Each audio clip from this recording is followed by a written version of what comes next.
أشهد أن لا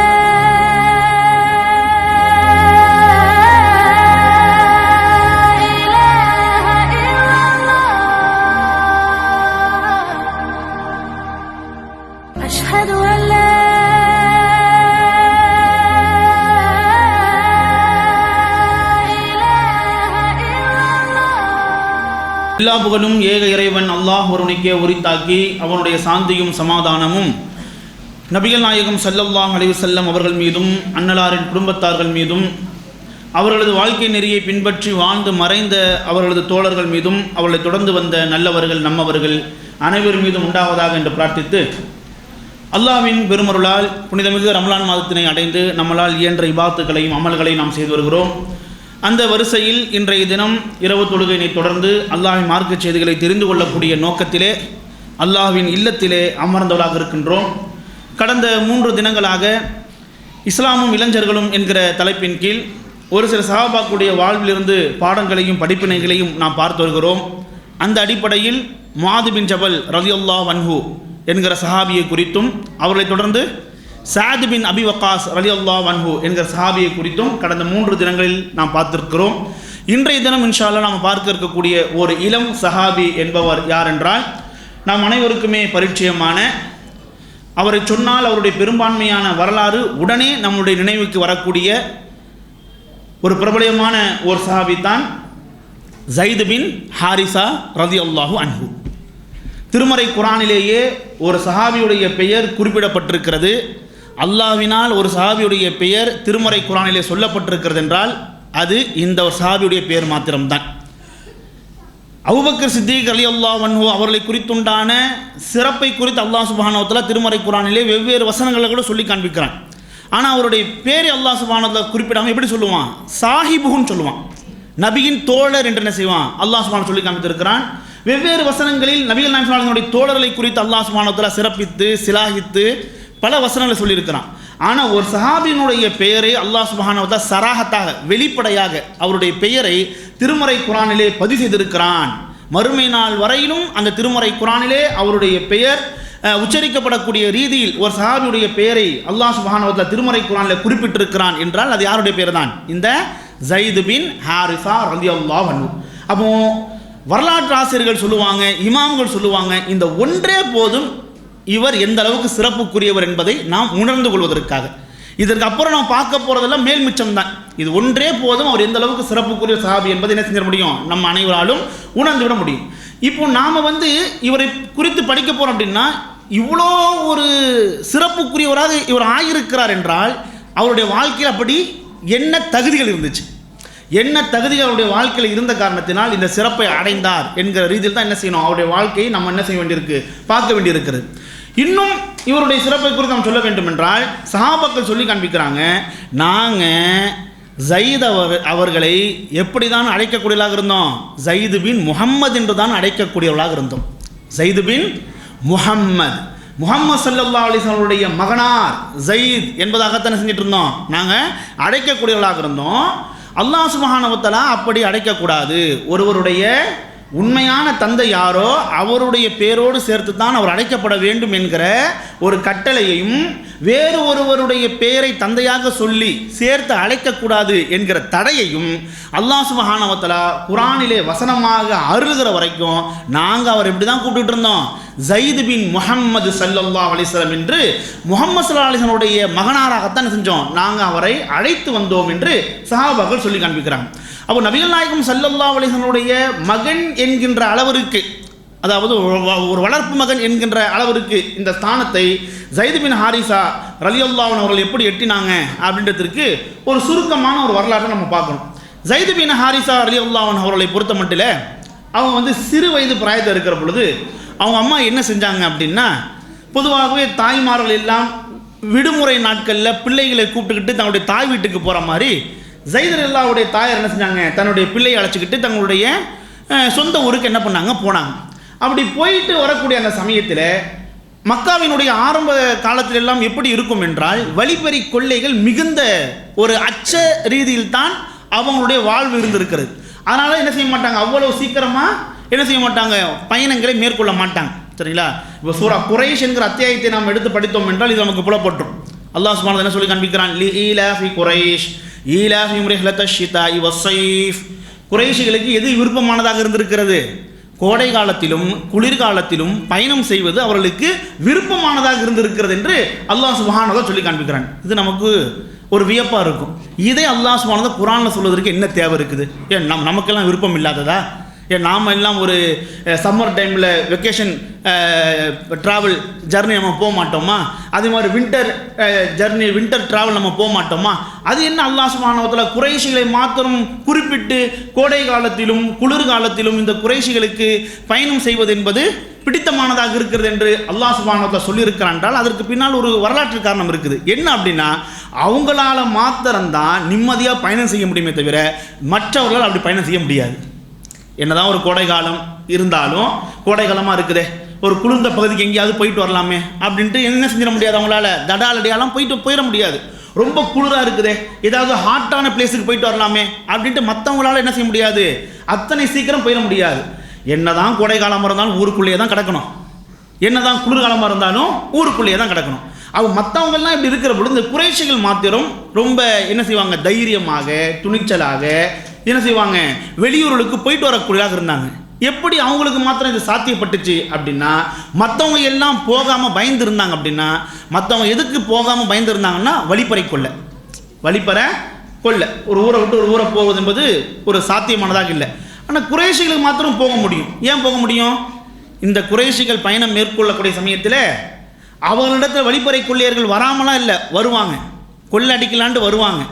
வந்த உடனே அவங்க என்ன தெரியுமா சொல்லுவாங்க, நஹ்னு அஹ்லு ஹரம் அப்படின்றவங்க. அவ்வளோதான், நஹ்னு அஹ்லுல் ஹரம், நாங்கள் காபத்துல்லாவினுடைய பொறுப்பாளர்கள், காபத்துல்லாவினுடைய நிர்வாகிகள், காபத்துல்லாவுக்குரியவர்கள் என்று என்ன செய்வாங்க, அந்த குறைஷி சொல்லுவாங்க. ஓ, நீங்கள் குறைஷிகளா என்று அவங்களுக்கு தெரிஞ்ச உடனே அந்த வழிப்பறை கொள்ளையர்கள் அவங்களோட கொள்ளடிக்காமல் போயிடுவாங்க. அவங்களோட கொள்ளடிக்காமல் அவங்களுக்கு ஒரு பயம், அல்லாஹ்வுடைய இல்லத்தின் ஆலயத்தின் நிர்வாகிகளாக பொறுப்பாளர்களாக இருக்கக்கூடிய இவரிடத்தில் நாம் எதுவும் கொள்ளையடித்தோம் என்றால் நமக்கு வேறு விதமான ஏதாவது பாதிப்புகள் நமக்கும் நம்முடைய குடும்பத்துக்கும் பிள்ளைகளுக்கும் வந்துவிடுமோ என்கிற அச்சத்தின் காரணத்தில் அந்த கொள்ளடிக்கிறவர்களுக்கு கூட என்னது, ஒரு பயம். அப்போ அல்லாஹ் சுப்ஹானஹு சொல்லி காண்பிக்கிறான், ஒரு கொள்ளடிக்கிறவங்க கூட உன்னை பார்த்து பயப்படுறான்னா அது உன் மீது இருக்கக்கூடிய பயத்தினால் அல்ல. யார் மீது இருக்கக்கூடிய பயத்தினால்? இந்த இறை இல்லத்தின் இறைவனான அல்லாஹ் மீது இருக்கக்கூடிய பயத்தின் காரணத்தினால் என்ன செய்யறான் என்று அல்லாஹ் சொல்லி காண்பிக்கிறான். நான் எதுக்கு இந்த வரலாற்று சுருக்கத்தை சொல்கிறேன் அப்படின்னா, அன்றைய காலகட்டத்திலே இந்த வழிப்பறை கொள்ளை என்பது ரொம்ப என்ன செஞ்சு தலை விரித்து ஆடிச்சு. அப்போ அந்த சமயத்தில் ஸைதுல்லாவுடைய தாயார் ஒரு விடுப்பு நேரத்தில் தன்னுடைய மகனை எல்லாரும் அழைத்து கொண்டு போவது மாதிரி தன்னுடைய தாய் வீட்டுக்கு என்ன செஞ்சாங்க, அழைத்துட்டு போய் வந்த சமயத்தில் அவருடைய மகன் என்ன செஞ்சிட்டாங்க, கொள்ளையர்கள் அதாவது கொள்ளையடித்து அவருடைய மகனை என்ன செஞ்சிட்டாங்க, அவரது அபகரித்து மக்காவிலே உகாம் என்கிற சந்தையில் என்ன செஞ்சிட்டாங்க, அடிமையிலே விற்கக்கூடிய இடத்துல வச்சு வித்துட்டாங்க. அது அப்போ தான் அடிமையில விற்பதெல்லாம் சர்வசாதாரணமாச்சு. அடிமையில விற்கக்கூடிய இந்த இடத்த வச்சு வித்துட்டாங்க. அவரை வாங்கினது யார் அப்படின்னா, ஹதிஜா ரலியல்லாஹு அன்ஹாவுடைய கசின். ஹதிஜா ரலியல்லாஹு இருக்காங்கல்ல, அவங்களுடைய கசின் பெரியப்பா பையனை செஞ்சார், அவரை வாங்கிட்டு வந்துட்டு அவங்க என்ன செஞ்சிட்டாங்க, ஹதிஜா ரலியல்லாஹுக்கு அன்பளிப்பாக செஞ்சுட்டாங்க. ஹதிஜா ரலியல்லாஹு என்ன செஞ்சாங்க, ஸைதுல்லாவை ரசூலுல்லாஹி ஸல்லல்லாஹு அலைஹி வஸல்லம் அவர்களுக்கு அன்பளிப்பாக செஞ்சாங்க. இதுதான் ஸைதுல்லாஹ் அவர்கள் ரசூலுல்லாஹி ஸல்லல்லாஹு அலைஹி வஸல்லம் அவர்களை அடைந்த சுருக்கமான வரலாறு. இப்படியாக தான் செஞ்சார் ஸைதுல்லாஹ், ரசூலுல்லாஹி ஸல்லல்லாஹு அலைஹி வஸல்லம் என்ன செஞ்சாங்க, அடைந்தாங்க. இப்போ நபிகள் நாயகம் ஸல்லல்லாஹு அலைஹி வஸல்லம் அவரிடத்தில் ஸைதுல்லாஹ் சேர்ந்ததற்கு பிறகு உண்மையிலேயே நபிகள் நாயகம் ஸல்லல்லாஹு அலைஹி வஸல்லம் தன்னை நடத்தக்கூடிய விதம், நபிகள் நாயகம் ஸல்லல்லாஹு நடத்தை, இதனால் அவர் கவரப்பட்டுட்டார். இதனால் அவர் என்ன செஞ்சிட்டாரு, கவரப்பட்டுட்டார். ஒரு அந்நிய ஊரில் இருக்கிறோம், ஒருத்தரத்தில் நம்ம அடிமையாக இருக்கிறோம், குடும்பத்தை நம்ம இழந்திருக்கிறோம் அப்படின்ற எந்த கவலையின் சுவடே என்ன கிடையாது, அவர்கிட்ட கிடையாது. ரொம்ப ஹாப்பியாக இருந்தார். குடும்பத்தை தேடலை, இப்படி நம்ம ஒரு புது ஊரில் மாட்டிக்கிட்டோமே என்று கவலைப்படலை, ஒருத்தருக்கு நம்ம அடிமையாக இருக்கிறோமே அப்படின்ட்டு என்ன செய்யலை, அவர் கவலைப்படலை. அவர் என்ன செஞ்சார், ரொம்ப ஹாப்பியாக இருந்தார். சரிங்களா?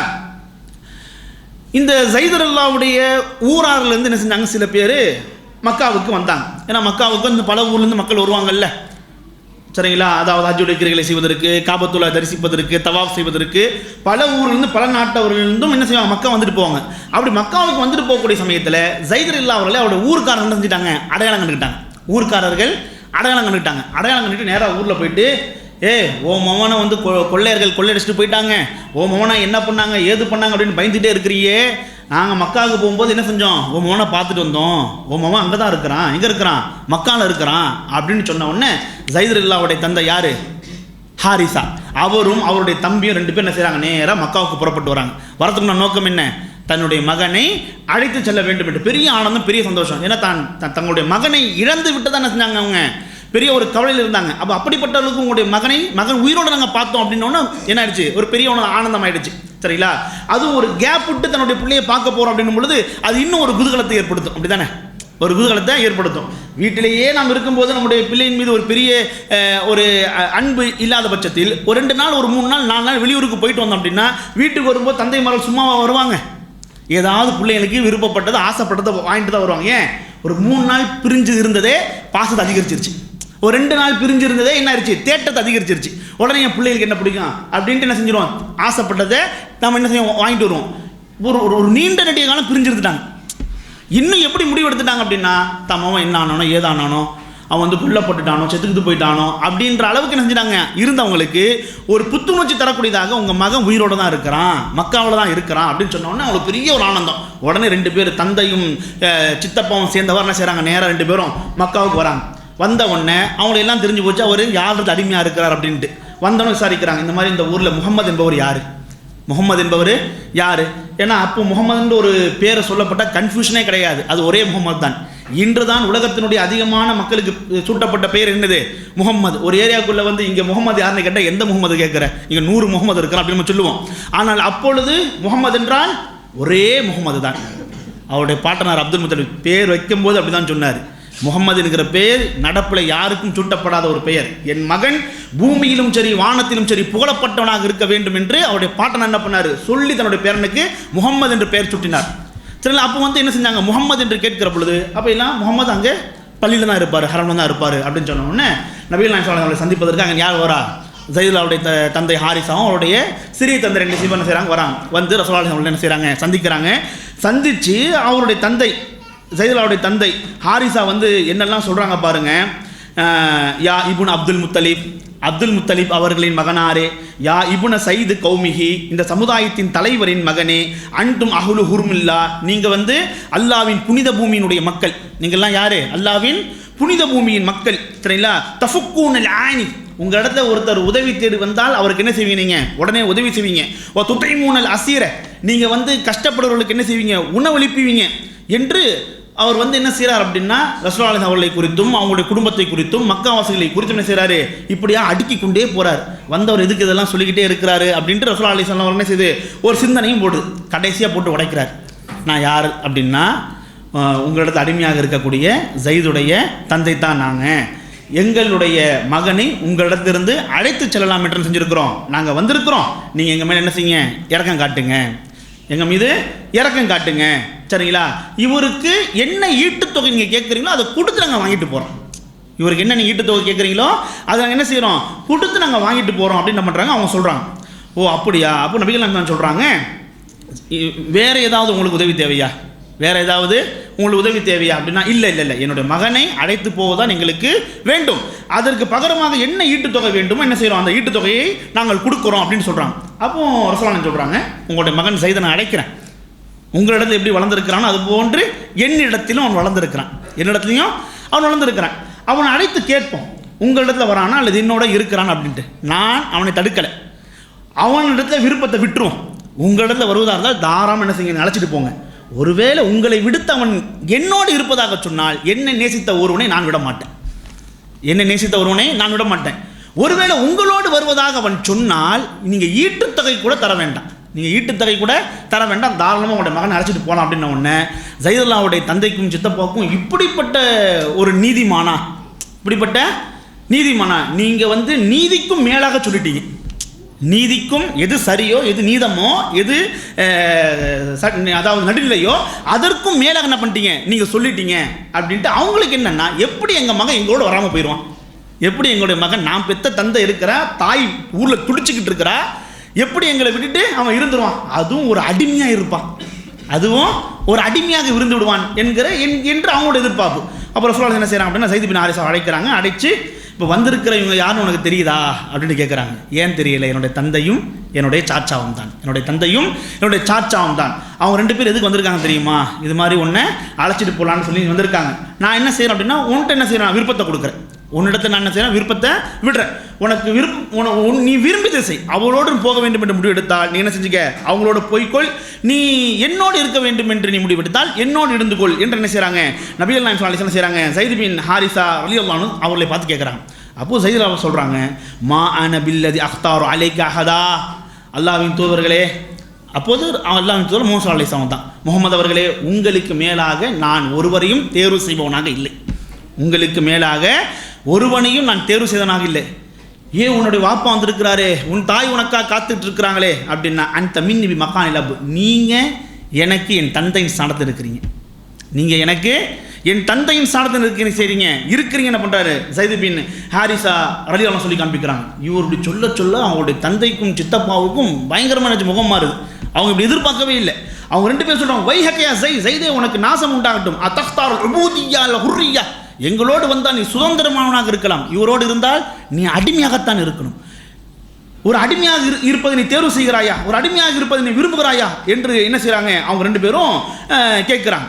மேலும் கேட்குறாங்க, உன் தந்தையை காட்டிலும், உன் சாச்சாவை காட்டிலும், உன்னுடைய குடும்பத்தார்களை காட்டிலும் இவர் உனக்கு மேலானவராக ஆகிவிட்டாரா என்று அவர் குரலை உயர்த்துவதற்கு முன்பாக இவர் குரலை உயர்த்துகிறார். நாம் ஆமாம், உங்களுக்கு மேலாக எனக்கு இவர் ஆயிட்டார், என்னுடைய தாய்க்கு மேலாக, என்னுடைய குடும்பத்திற்கு மேலாகத்தான் இவர் என்ன செய்கிறாரு, என்னுடைய உள்ளத்தில் இருக்கிறார்.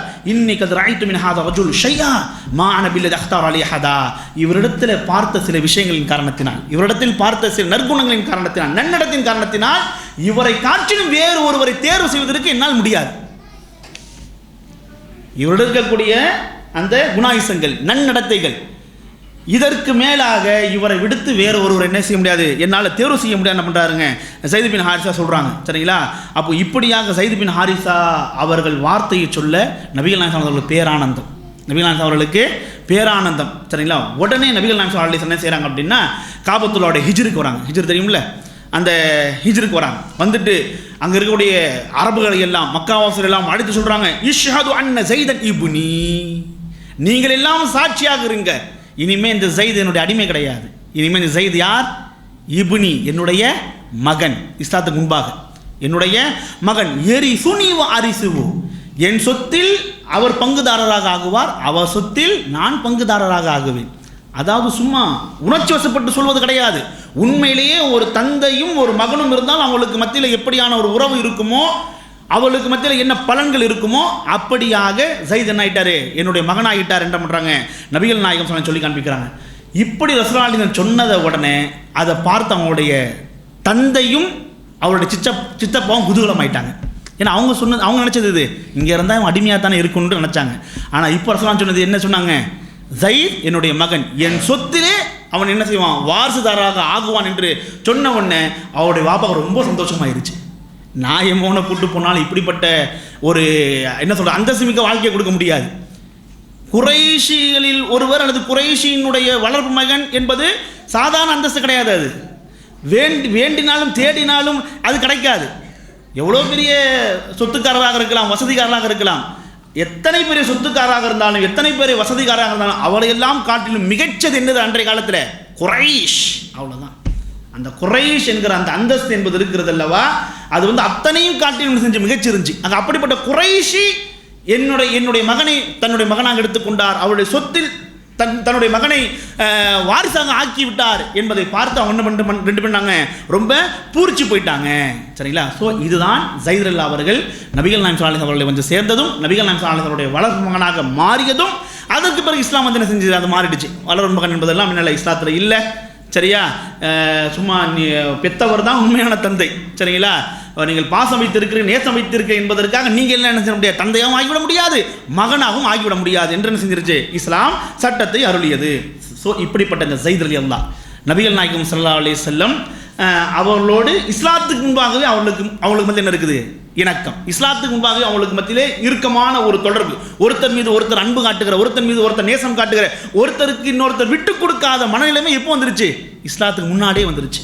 சரிங்களா? அப்படிப்பட்ட செய்திகள் அவர்கள் நபிகள் நாயகம் ஸல்லல்லாஹு அலைஹி வஸல்லம் அவர்களுக்கு இறைச்செய்தி வந்து நபியாக ஆனதற்கு பிறகு தான் நபியாக ஆக்கப்பட்டிருக்கிற இறைச்செய்தி தனக்கு அருளப்படுகிறது என்ற இந்த செய்தியை சொன்ன சமயத்திலே பட்டுன்னு ஒரு சில பேர் இஸ்லாத்தை ஏற்றாங்களா இல்லையா? அதில் ஒருவர் யாரு? இந்த ஸைத் ரலியல்லாஹு அன்ஹு. இஸ்லாத்தை முதன்மையாக ஏற்றவர்களில் யாரெல்லாம் சொல்லுவாங்க? ஹதீஜா ரலியல்லாஹு அன்ஹா, அபூபக்கர் சித்தீக் ரலியல்லாஹு அன்ஹு, ஸைத் ரலியல்லாஹு அவர்கள், அலி ரலியல்லாஹு அவர்கள். இந்த 4 பேரையும் ஒரே இடத்தில் தான் வைப்பாங்க. இந்த 4 பேரையும் ஒரே தரத்தில் தான் வைப்பாங்க. இந்த 4 பேரையும் ஒருத்தரை முன்னுக்கு பின் தள்ள மாட்டாங்க. அப்படிதான் வரலாறு. எந்த வரலாற்று எடுத்து பார்த்தாலும் இஸ்லாத்தை முந்தியேற்றவர்கள் யார் என்றால் பெண்ணில் முதன்மையானவர், ஆணில் முதன்மையானவர், சிறுவர்கள் அதாவது இளைஞர்கள் முதன்மையானவர், அடிமைகளில் முதன்மையானவர் என்று இந்த 4 பேருக்கு எந்த இடத்துல தான் கொடுப்பாங்க?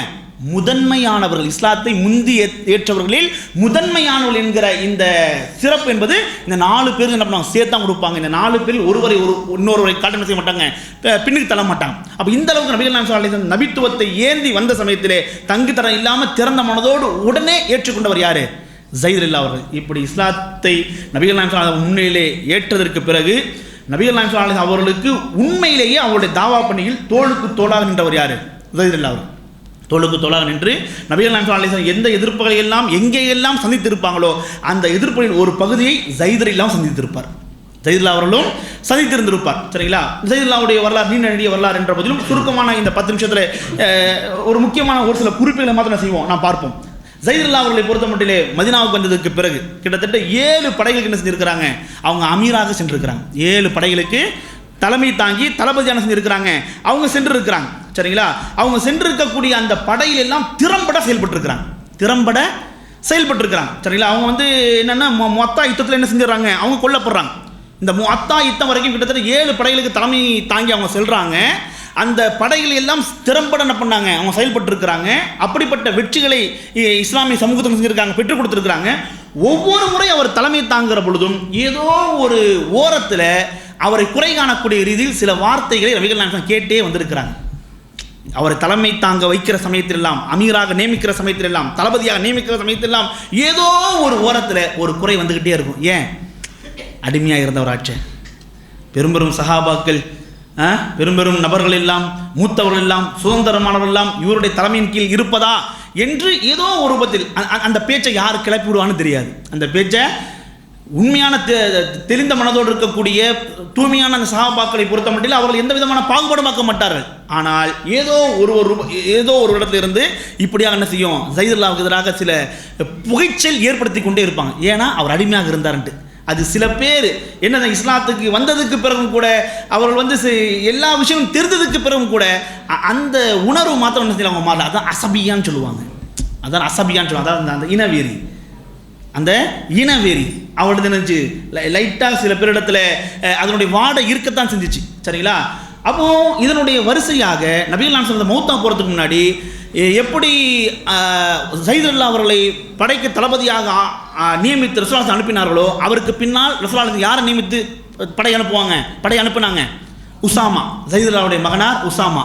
அந்த உசாமா அவர்களையும் படைக்கு தளபதியாக நியமித்து அனுப்பக்கூடிய சமயத்தில் இதே ஒரு பேச்சு, இதே ஒரு வாடை ஏதோ ஒரு இடத்துல வருது. ரசூலுல்லாஹி பட்டுன்னு கோவம் வந்துருச்சு. ரசூலுல்லாஹி அவர்களுக்கு பட்டுன்னு கோவம் வந்துருச்சு. என்ன?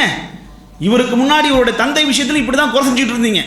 இவருக்கு முன்னாடி இவருடைய தந்தை விஷயத்துலையும் இப்படி தான் யாரோ ஒருவர் எங்கே இருந்தாலும் செய்கிறீங்க, கிளப்பி விட்றீங்க, குறை சொல்லிட்டு இருந்தீங்க. ஆனால் அவர் எப்படி திறம்பட செயலாற்றினார் என்பதை நீங்கள் புரிஞ்சுக்கிட்டீங்க. ஏன்னா அவர் உயிரை எங்கே தான் போச்சு? போர்க்களத்தை தான் போச்சு. இதுக்கு மேலே என்ன பண்ண? ஒரு தளபதி உயிரை கொடுத்து என்ன செஞ்சிருக்கிறார்? போராடி இருக்கார். உயிரையே இந்த உம்மத்துக்காக, இந்த தீனுக்காக செஞ்சிட்டார், கொடுத்துட்டார். இன்னும் உள்ள ஹலீக் உண்மையிலேயே அவர் தலைமை பொறுப்புக்கு தகுதி உடையவராக இருந்தார். உண்மையிலேயே அவர் தலைமை பொறுப்புக்கு தளபதிக்கு தகுதி உடையவராக இருந்தார். இவருடைய அப்பா எப்படி தகுதியுடையவராக இருந்தாரோ அதே போன்றுதான் அவருடைய மகனும் தகுதியுடையவனாக இருக்கிறான். என்ன பண்ணாங்க? நபிகள் நாயகம் சொல்லி காண்பிக்கிறாங்க. சரிங்களா? அதனால தான் ஆயிஷாவில் சொல்லி காண்பிப்பாங்க. நபிகள் நாயகம் ஸல்லல்லாஹு அலைஹி வஸல்லம் அவர்கள் ஒரு படையில் ஸைதை அனுப்பினால் அந்த படைக்கு அவர் என்ன செய்வாங்க? அமீராக்கி அனுப்புவாங்க. மேலும் ஆயிஷா அல்லா சொல்லி காண்பிக்கிறாங்க. ஏன்னா ஆயிஷா இல்லா நபிகள் நாயகம் ரொம்ப நெருக்கமாக இருந்து பார்த்ததினால், கவனிச்சதினால், உள்வாங்கியதினால் ஆயிஷா அல்லா ஒரு வார்த்தை சொல்றாங்க, ஒருவேளை ஸைத் உயிரோடு இருந்திருந்தால் நபிகள் நாயகம் அவர்களுக்கு பிறகு இந்த உம்மத்திற்கு அடுத்த ஹலீஃபாவாக யாரை நபிகள் நாயகம் முன்னிறுத்திருப்பாங்க? ஸைதை முன்னிறுத்திருப்பாங்க. ஏன்னா ஸைத் அல்லா எந்த படையிலெல்லாம் பங்கெடுத்தாரோ அந்த படையிலெல்லாம் அமீராக யார் தான் இருந்திருக்கிறார்? ஸைத் தான் இருந்திருக்கிறாங்க. திறம்பட செயலாற்றி இருக்கிறாங்க. தன்னலம் பார்க்காம செயலாற்றிருக்கிறாங்க. இந்த உம்மத்துக்காக தீனுக்காக எத்தனை தூரம் தியாகம் செய்ய முடியுமோ அத்தனை தூரம் என்ன செஞ்சிருக்காங்க, சென்றிருக்கிறாங்க. நபிகள் நாயகம் ஸல்லல்லாஹு அலைஹி வஸல்லம் அவளோடு சேர்ந்து எல்லா களத்திலும் பங்கெடுத்திருக்கிறாங்க. தாயிஃபுடைய பயணத்தை எடுத்து பேசணும் என்றால் ஸைத் ரலியல்லாஹு அவர்களை நீங்கி பேச முடியாது. அந்த அளவுக்கு நபிகள் நாயகம் அவர்களோடு சேர்ந்து எதிரிகளுடைய அத்தனை எதிர்ப்பு நம்ம சந்திச்சிருக்கிறாங்க. அதனால் ஆயிஷா சொல்லி காண்பிக்கிறாங்க. அதையும் தாண்டி ஸைத் ரலியல்லாஹு மீது நபிகள் நாயகம் ஒரு தனிப்பட்ட நேசம். அவர் வருவார் அப்படின்னா எப்படி ஃபாத்திமா வந்தால் ரசூலுல்லாஹி ஸல்லல்லாஹு அலைஹி வஸல்லம் ஆனந்தத்தில் ஓடுவாங்களோ வாசல் வரைக்கும், அது மாதிரி ஸைத் வந்தாலும் ஓடுவார். இன்னும் ஆயிஷா ஒரு வார்த்தை சொல்லி காண்பிக்கிறாங்க. அவங்க ஆடையும் முழுமையாக என்ன செஞ்சுக்கல, அவங்க இறுக்கமாக கட்டிக்கல. ஸைத் வராரு அப்படின்னு தெரிஞ்ச உடனே தன் ஆடையை சரிவர கட்டியிருப்பதில் கூட அவருக்கு என்ன இல்லை, ஒரு நினைவு இல்லாமல் ஆடை என்ன செஞ்சிருக்கு, கட்டாத நிலையில், அதாவது அந்த கையில் எடுத்து கட்டிகிட்டே ஓடுவோம்ல, அந்த அளவுக்கு ஒருத்தர் ஓடுறாருன்னா அவர் மேலே அந்த அளவுக்கு பாசம் இருக்கும். அந்த அளவுக்கு அப்படியே அந்த ஆடையை சரி செஞ்சுக்கிட்டே என்ன செய்வார், நபிகள் நாயகம் ஸல்லல்லாஹு அலைஹி வஸல்லம் ஸைத் வந்தால் வாசல் வரைக்கும் ஓடுவார் என்று ஆயிஷா என்ன பண்ணுறாங்க, சொல்லி காண்பிக்கிறாங்க. மேலும் உமர்லாவுடைய ஆட்சி காலத்தில் உமர்லா என்ன செஞ்சாங்க அப்படின்னா, அரசு கருவூலத்திலிருந்து என்ன செஞ்சாங்க அப்படின்னா, அதாவது இளம் வயது சஹாபாக்களுக்கு என்ன செஞ்சாங்க, ஒரு சில பங்குகளை பிரித்து கொடுத்தாங்க. அவங்களை ஊக்குவிக்கக்கூடிய அடிப்படையில் சன்மானமாக என்ன செய்வாங்க, உமர்லா சில பங்குகளை கொடுத்தாங்க. அப்போ உமர்லா என்ன செஞ்சாங்கன்னா, தன்னுடைய மகனார், உமர்லாவுடைய மகனார் யார், அப்துல்லா, அவரை காட்டிலும் கூடுதல் பங்கை யாருக்கு கொடுக்குறாங்க, ஸைத் ரலியல்லாஹுடைய மகனார் உசாமா கொடுக்குறாங்க. சரிங்களா? இதை அப்துல்லா இப்னு உமர் அவர் வாய் விட்டு சொல்லாவிட்டாலும் முகபவனை காமிச்சு கொடுத்துருமா இல்லையா? முகபவனை எனக்கு கூடுதல் கூட கொடுக்க வேணாம், 2 பேரும் சரி சமமாக கொடுத்துருக்கலாம்ல. 2 பேருக்கும் உசாமாவும் அப்துல்லாவும் ஒரே ஏஜ் ஒரே கேட்டகரி. சரிங்களா? அப்போ அவர் வாய் விட்டு சொல்லாவிட்டாலும் அவர் முகம் காமிச்சு கொடுத்துரும்ல. அப்போ உமர்ல என்ன பண்ணுறாருன்னா, கூப்பிட்டு சொல்கிறாரு, என் மகனே அப்துல்லாவே, நான் ஏன் உசாமாவுக்கு கூட கொடுத்தேன் தெரியுமா? ஏனென்றால் அவர் உன்னை காட்டிலும் ரசூலுல்லாஹி ஸல்லல்லாஹு அவர்களுக்கு நேசமானவர். உன்னை காட்டிலும் ரசூலுல்லாஹி ஸல்லல்லாஹு அவர்களுக்கு அப்துல்லாவே ரசூலுல்லாஹி பாராட்டி சொல்லிருக்கிறார். நிஅமர் ரஜுல் அப்துல்லான்னு இருக்கிறாங்க. அப்துல்லா ஒரு சிறந்த பையன் அப்படின்னு ரசூலுல்லாஹி பாராட்டி இருக்காங்க, சிறப்பு சொல்லியிருக்கிறாங்க. ஆனால் நீயா உசாமாவா என்று வந்தால் ரசூலுல்லாஹி அவர்களுக்கு கூடுதலாக யாரை தான் பிடிக்கும், உசாமாவை தான் பிடிக்கும். உங்கள் 2 பேர் மாத்திரம் இல்லை, நானா அல்லது அவருடைய வாப்பாவா, உன்னுடைய வாப்பாவா அல்லது அவருடைய வாப்பாவா என்று வந்தாலும் என்னை காட்டிலும் அவருடைய வாப்பாவை தான் யார் அதிகமாக நேசிச்சிருக்கிறார், நபிகள் நாயகம் நேசிச்சிருக்கிறாங்க என்று தன்னுடைய மகனுக்கு சொல்லி, இப்போ நீ புரிஞ்சுக்கிட்டியா நான் ஏன் கூடுதலாக கொடுத்தேன் என்ன பண்ணுறாரு உமர்ல அவங்க சொல்லி காண்பிக்கிறாங்க. ஸோ இப்படிப்பட்ட ஸைத் ரலியல்லாஹு அவர்கள் முஅத்தா யுத்தத்தை என்ன செய்கிறாங்க அப்படின்னா கலந்துக்கிறாங்க. முஅத்தா யுத்தத்தை என்ன செய்கிறாங்க, திறம்பட செயலாற்றினாங்க. அவங்க என்ன செய்வாங்க, முஅத்தா யுத்தத்தில் கொல்லப்பட்டு ஷஹீதாக்கப்பட்டாங்க. முஅத்தா யுத்தத்தில் அவங்க கொல்லப்பட்டு ஷஹீதாக்கப்படுறாங்க அப்படின்றது நபிகள் நாயகம் ஸல்லல்லாஹு அலைஹி வஸல்லம் ஊரில் இருக்கிற பொழுதே என்ன செய்யப்படுது, அவங்களுக்கு உணர்த்தப்படுது, அவங்களுக்கு காட்டப்படுது. சரிங்களா? உடனே சொல்கிறாங்க, இஸ்தக்ஃபிரு லிஅஹீக்கும் உங்களுடைய சகோதரனுக்காக நீங்கள் பாவ மன்னிப்பு கோருங்கள், உங்கள் சகோதரனுக்காக நீங்கள் பாவ மன்னிப்பு கோருங்கள் என்ன பண்ணுறாங்க, நபிகள் நாயகம் ஸல்லல்லாஹு அலைஹி வஸல்லம் தன்னுடைய மகன் வளர் மகனாக ஸைத் ரலியல்லாஹு அவர்கள் மொத்தாயத்தில் கொல்லப்பட்டுட்டாங்க. தன்னுடைய மக்களை அழைத்து அவருக்காக பாவ மன்னிப்பு கோரும்படி துவா சொல்கிறாங்க. உடனே ஸைத் ரலியல்லாஹு வீட்டுக்கு போகிறாங்க. அவருடைய மகள் வீட்டிலேருந்து வெளியே வராங்க. அந்த மகளை பார்த்து என்ன செய்கிறாங்க, நபிகள் நாயகம் ஸல்லல்லாஹு அலைஹி வஸல்லம் ரொம்ப தேம்பி அழுகுறாங்க. சரிங்களா? இப்படியாக ஸைத் ரலியல்லாஹு என்ன செய்கிறாங்க அப்படின்னா மொத்தாயத்தை கொல்லப்படுறாங்க. நபிகள் நாயகம் சொல்லி காண்பிக்கிறாங்க, நான் சொர்க்கத்திலே நுழைந்தேன், என்னை ஒரு பெண் வரவேற்றாள், நீ யாரம்மா என்று நான் கேட்டேன். அப்போது அந்த பெண் சொன்னால், நான் ஸைதின் துணைவி, அதாவது நாளை மறுமை நாளிலே மூமின்களுக்கு சொர்க்கவாசிகள் அல்லாஹ் சுப்ஹானஹு ஊருல் ஈன்களை கொடுப்பானா இல்லையா, நான் ஸைதுக்காக கொடுக்கப்பட்டவள்,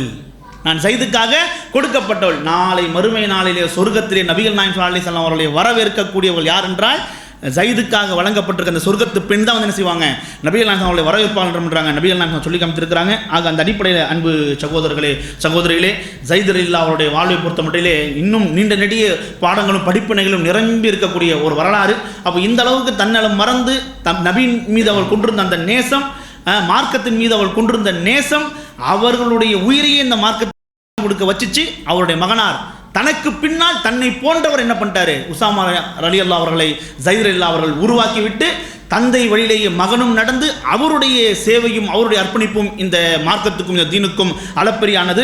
அல்லாஹ் சுப்ஹானஹு வ தஆலா அவர்களை எல்லாம் புரிந்து கொள்வானாக. அவருடைய வாழ்வை புரிந்து அவருடைய வாழ்வில் செயல்படக்கூடிய ஒரு தௌஃபீக்கினை வல்ல அல்லாஹ் சுப்ஹானஹு வ தஆலா நம்ம அனைவரும் தந்து அருள்வானாக என்று பிரார்த்தித்து இன்றைய உரையை நான் நிறைவு செய்து கொள்கிறேன்.